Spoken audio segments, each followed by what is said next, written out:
So Quran and modern science, this is the topic we will be discussing. Now, you see, I am a human being and I cannot promise you that I will be 100% non-biased, but I'll try my best, and I always try my best to do so. And I always, at least I believe that religion should be approached objectively. You see, if it is true, it should stand for itself, and if it is false, then we shouldn't be following it, we should just leave it.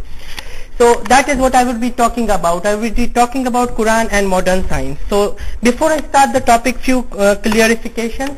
You see, when you lift at normal translation of Quran, what happens at times is that translational errors make the context impossible to understand. The reason is, for example, in Quran the word "we" is used for God. Now in Semitic languages like Arabic, Hebrew, Aramaic, "we" is still a singular, but it's a royal singular. It's a sign of royalty. But sometimes when you read it, you go like, "Oh, "we." Does Quran refer to many gods? No, Quran is perfectly monotheistic. It refers to one God. And these kind of not really translation errors, but sometimes, you know, in course of translating from one language to another, and sometimes because the people who are translating are not familiar with science, are not familiar with modern scientific discoveries, they try to forcibly force Quran in their local tradition or in the Judo-Christian tradition or other traditions that they are aware of. And in doing so, the verse sometimes does, which sometimes I see is beautifully scientific, becomes ambiguous or even unscientific. So we should be careful for that. For example, samawat, which basically means anything above earth. That was the expression used in the time of Prophet Muhammad for anything which is above earth, basically universe, everything extraterrestrial.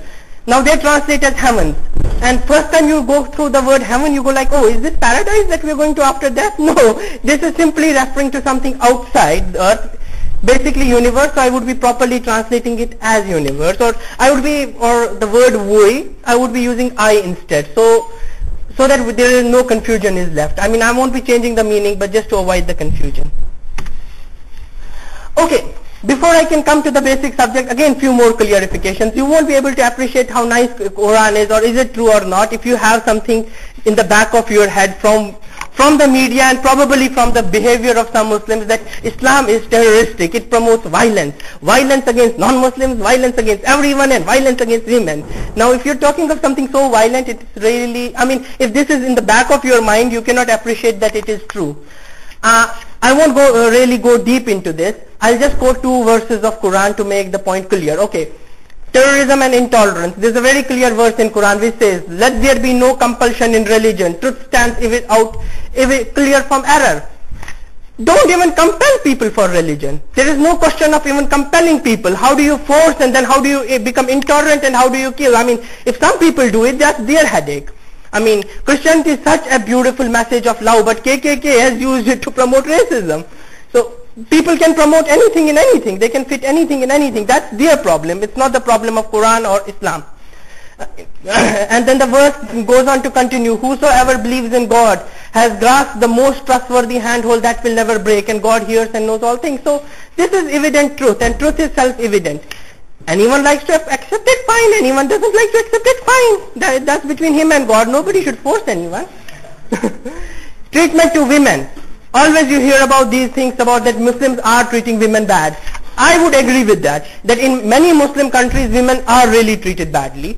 But what has that to do with Islam? It is their local culture. It's their problem if they don't follow Quran. I mean, what can I do about it? And they want to brand it as Islam. That's their problem.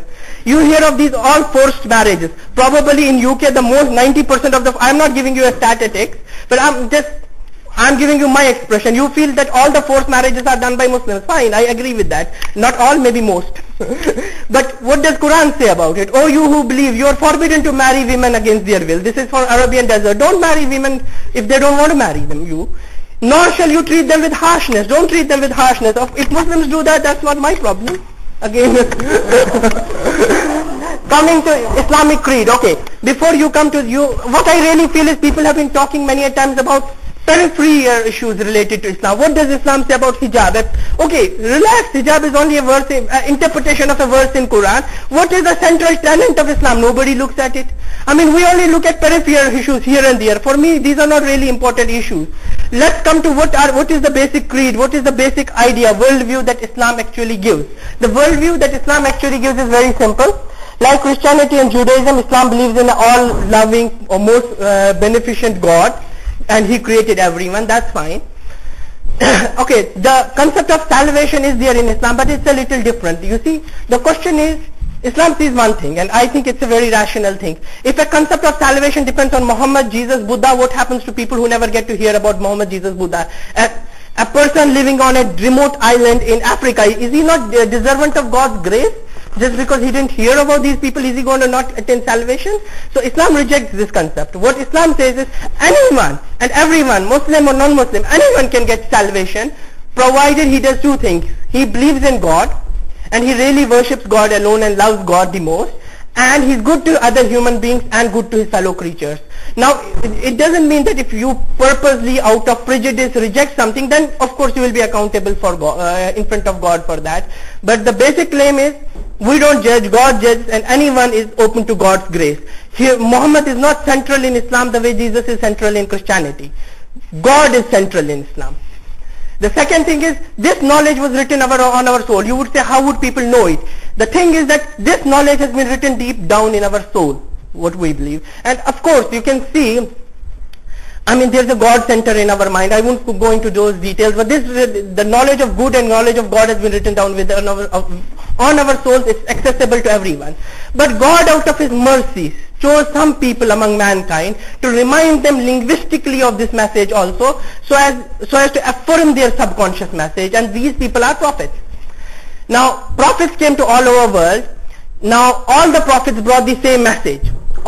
So we believe most of the world religions that we see today, basically in their foundations were the same. It's very illogical that God says one thing to one prophet and a different thing to different prophets, and suddenly says, oops, I forgot to say this, or I changed my mind. That's not how God works. God is all-knowing. The message of all prophets was same. The differences in the world religion occurs according to Islam because their scriptures or their texts were not preserved.